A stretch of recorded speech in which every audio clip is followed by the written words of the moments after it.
What's going on, everybody? Welcome back to another Hiya Toys monster review. Today we are looking at Ghidorah, King Ghidorah. But this isn't the one that you're thinking of. Oh no, this is the older version. This is the original King Ghidorah that Hiya Toys made a couple years back. Immediately, some of you are gonna flock to the comments saying, why didn't you get the new one? Where's the gravity beam one? You should have gotten that instead. Well, I will, and I've said it multiple times in other videos that I will be getting that gravity beam Ghidorah. Without further ado, why don't we get right into this and review this King Ghidorah? First things first, the box. This is a relatively massive box. This is like the size of a PS5. The Rodan box seemed a bit big, but the shipping box that this came in was humongous. So I was quite taken aback already that this thing is massive. But I shouldn't be surprised because, well, Ghidorah is a very big titan. Obviously, this is the old version of the figure. And so I will say, I've seen the art for the box of the gravity beam Ghidorah. It does look a lot nicer than this one. This one's kind of clunky because you got the art of Ghidorah in the background, but then you have the glam of the actual figure up front, and you have these on the side. I will say it's a little bit messy, so I do look forward to see the box for the gravity beam Ghidorah when I do get that, because the box art does look a lot cleaner on this. This one is a bit, there's a lot going on. We got King Ghidorah on the corner here, Monsterverse logo. We have some photos here of the figure on display. At the bottom here we have Godzilla, King of the Monsters, and the Hiya Toys logo. Very nice. And then on the side here, just the movie logo. Same with this side. Up top, just another small portrait of the art for Ghidorah. And then at the bottom, same exact thing. You're not missing out much. So what's on the back? Well, it's more photos in the back. And all the other information. This is a transparent photo or glam of the figure. So, not much going on here. And the colors of this box, it's gray. It's a bit lackluster, but obviously the packaging is only one thing. The figure inside is obviously the main thing that people are gonna go for when buying stuff like this. That being said, here's a photo of Gravity Beam Ghidorah's box. That's it for the box. Let's crack this bad boy open and take a look at Monster Zero.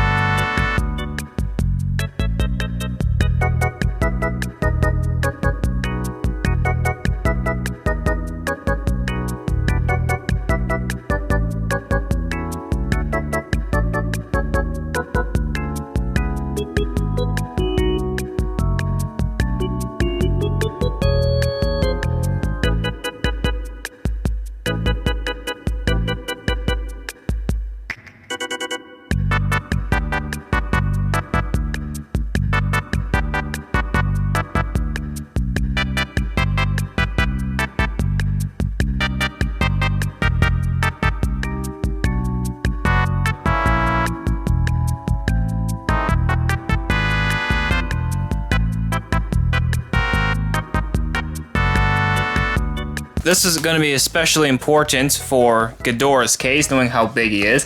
And I don't know why they discontinued this. If this released before some of the other figures I reviewed, why did they discontinue it? This does tell you if the tails are very tight, you might need to use a hair dryer to warm up the joints so they can actually go in, or hot water. And this also shows you how to use the stands to attach it together, to keep the figure up, should I say, and then how to how to get work with the wings and how to rotate the wings so you don't actually break the joints. Very important stuff. So do please pause the video if you want to understand it fully. I'm holding up the instruction sheet right now. Pause the video to read this in the best detail as you possibly can.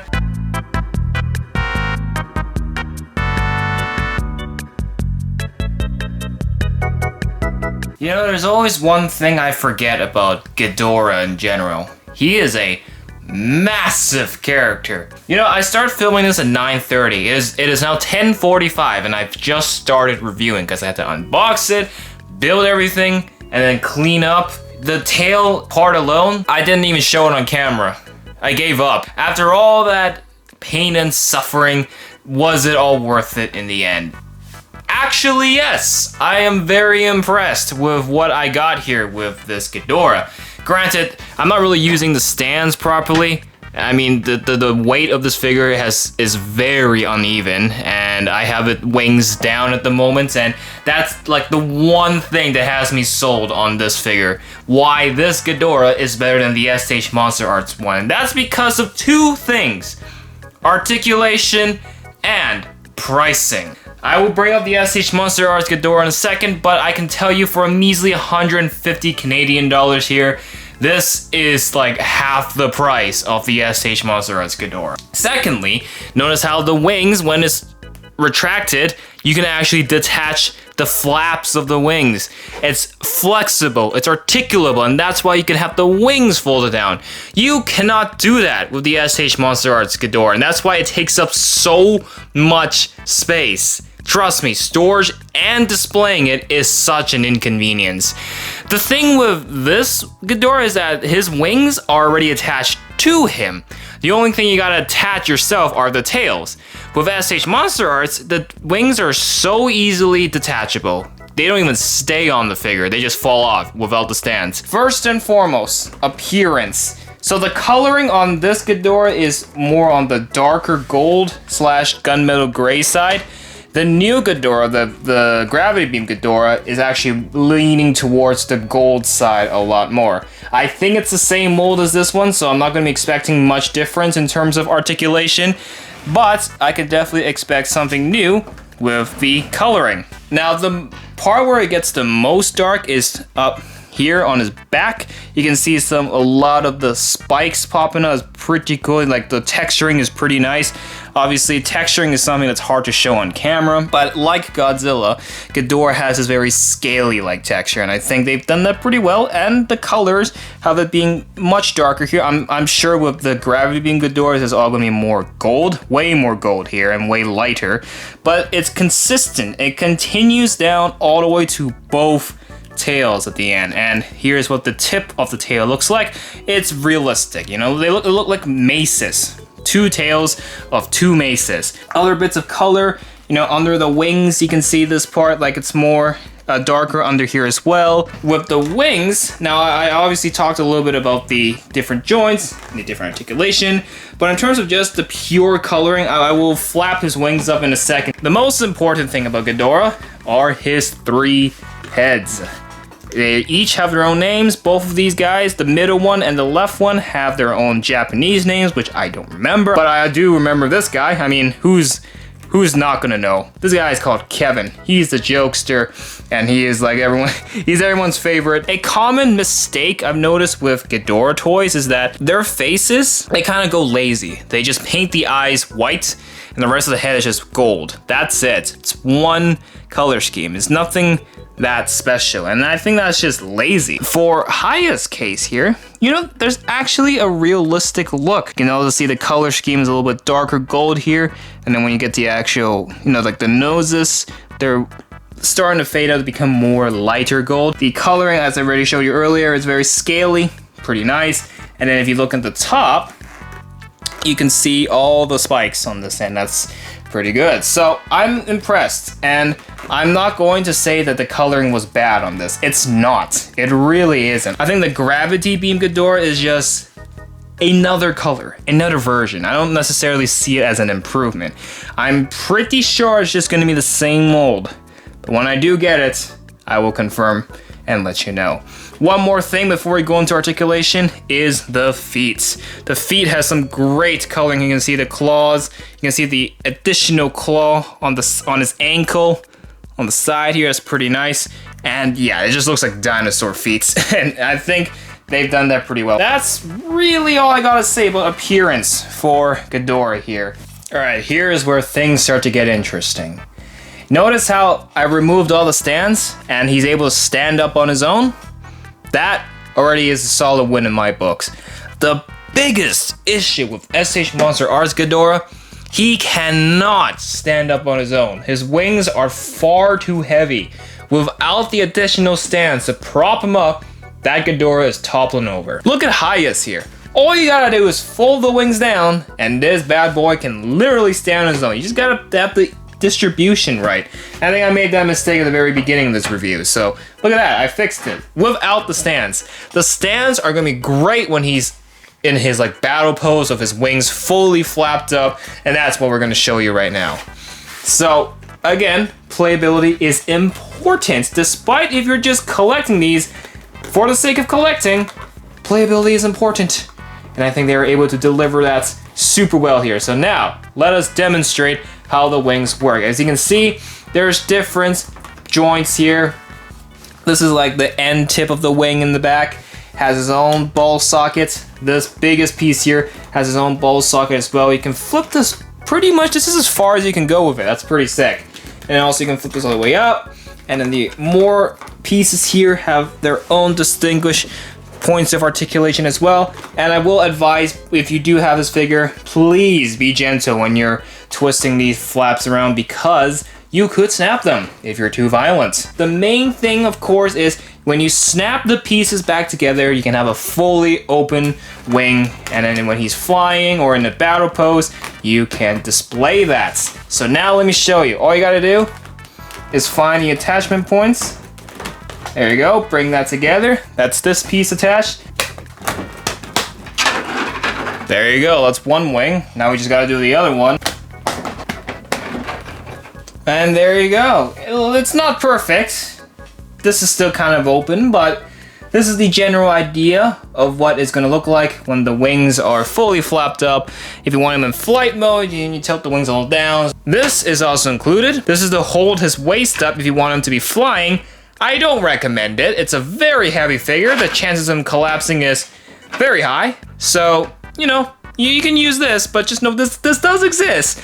But I don't recommend you doing a flight mode. Just do this. Have him in his battle pose mode. With the wings now basically spread, let me show you some of our other articulation. As you can see, you can tilt the wing all the way down like this. I know this one's not really attached. I tried, but I don't want to snap the pieces, so I'm just gonna leave it as it is. But I can show you what it's like on the other wing, kind of like that. You know, it's not supposed to be super tight because that gives you the flexibility to reset the wing over and over again. So you don't want to be super tight. Feet, lots of articulation on the feet too. The instruction book did say to warm up the joints first, especially with the tail bit, but I recommend you warm the whole figure up, get the joints loosened so you can actually fiddle with it easier. But as you can see, the legs can be moved here as well. The knee has articulation. You can, twist the ankle a little bit. So it's tight, it's stiff, but it's there. It exists. You can see twisting the legs over and over again. Now that's good. Also, there is articulation on the waist. Twisting it a little bit to show you guys. There you go. It's possible. Again, like most of the articulation for Ghidorah, it's quite stiff. Real quick at the back, let's show you tail articulation. They're all on ball sockets. Again, super tight, so just warm it up a bit with a hair dryer or some warm water, but it works.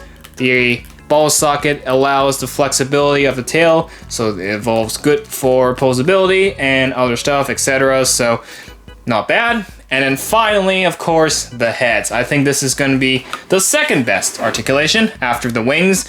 So the heads, of course, they can move individually. So you can see their necks have ball sockets as well. Again, super tight. You're just going to have to warm it up again. You can tilt the heads as well. You can see you can rotate the heads a bit. So they all have like their own personalities. You can show their like different reactions to stuff. It's pretty cool and it allows playability to be more diverse. Kevin's head, I found out Kevin's head here is actually most flexible. Maybe it's just mine here, but ironic. I don't know how far I can take the articulation, but as you can see, I can pretty much have them do different things at once. So it's not terrible. This is the most flexibility I have seen for a Ghidorah's figure in a long time. Because I can tell you right now, for Gravity Beam Ghidorah, it's the same mold, of course. I've said that many times already. So therefore, with that in mind, you can expect pretty much the same articulation. The big big comparison I want to make here. SH Monsterart versus this one, Hiya Toys. What do you notice? Well, they're the same size. In fact, I'd argue that the Hiya Toys one is slightly bigger, but the heads are definitely smaller. You can definitely see that Hiya's Ghidorah has a smaller head build compared to SH Monsterart. They're much bigger heads, actually. The coloring is similar, and the wings, that's where the biggest difference is. The God-forsaken wings.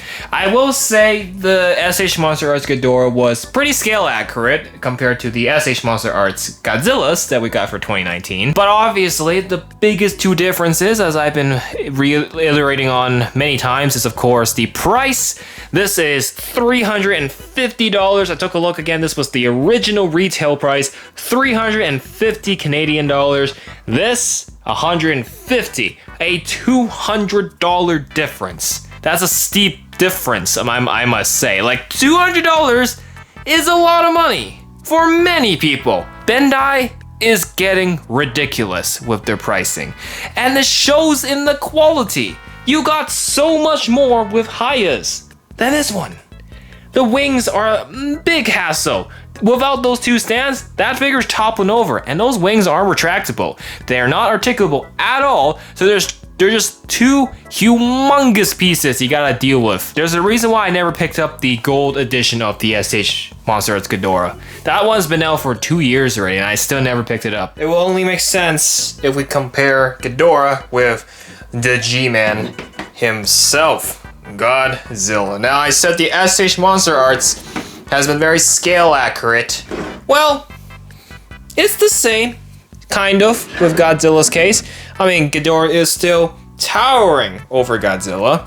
This is the 2024, the new Empire Godzilla, by the way.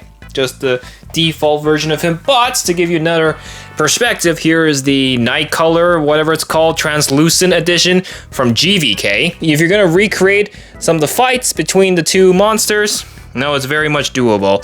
Let's remove this Godzilla just to show you the perspective of the one-on-one. There you go, Godzilla versus Ghidorah. When I do get my hands on King of Monsters Godzilla, then you have a much better comparison and a much more accurate comparison. And then next up, we got Rodan here. Obviously, I just reviewed this Rodan, and his mouth came off, that's great. And then also here is Mothra, which I also just reviewed. There's also another Mothra coming, but this one is the Emerald Titan version. Ghidorah is massive compared to Mothra. Mothra is very tiny. And then with Rodan's case, these two did fight. Yeah, I don't even know why Rodan decided to go up against him. No wonder Rodan lost. And finally, but definitely not the least, we have female MUTO here. Goes to show that Godzilla went from fighting this to this. That is crazy. And then Skull Island Kong. No shot is Kong ever going to beat Ghidorah in any fights. Look at this. Kong may be able to beat female MUTO, but he ain't fighting Ghidorah. So, having spent over 3 hours, obviously this video is going to be edited down significantly, but in real time I've spent more than 3 hours filming this video. This is definitely the longest review I've done for a Godzilla figure or a monster figure, but it just goes to show that no matter what, just Ghidorah, because of who he is, what he is, and how he's designed in terms of the products, he is going to be an inconvenience. He is going to cause some hassles when you're setting him up. The articulation is, you know, it's great, but it also causes a lot of hassles without the stands. Just like the SH Monsterart one, the weight is completely off, and many occasions your Ghidorah figure will topple over. That being said, you saw that comparison with the SH Monsterart Ghidorah, and I can say by a long shot, I am way more happy with what I got out of this. 150 Canadian dollars, you get a bunch of accessories. Granted, we didn't get the gravity beams, but that's what the new Ghidorah that's coming is for. The only time you need these transparent stands to hold him up is when his wings are completely spread like that. Other than that, you just gotta fold up the wings and he can stand up on his own easily. If anything, despite its inconveniences that I experienced while filming this, I am ultimately satisfied with this figure that I got in the end. Hiya's definitely been cooking with more accurate designs and more affordable prices. and greater playability. The only thing I'm going to critique it on, of course, is how time consuming it takes to set this goddamn figure up. So that's my thoughts on the Hiya Toys original King Ghidorah. Thank you so much for watching. This took a very long time to film. It is almost 1 a.m. so I should probably wrap it up and go to sleep. If you enjoyed, please, for the love of God, subscribe and give this video a like.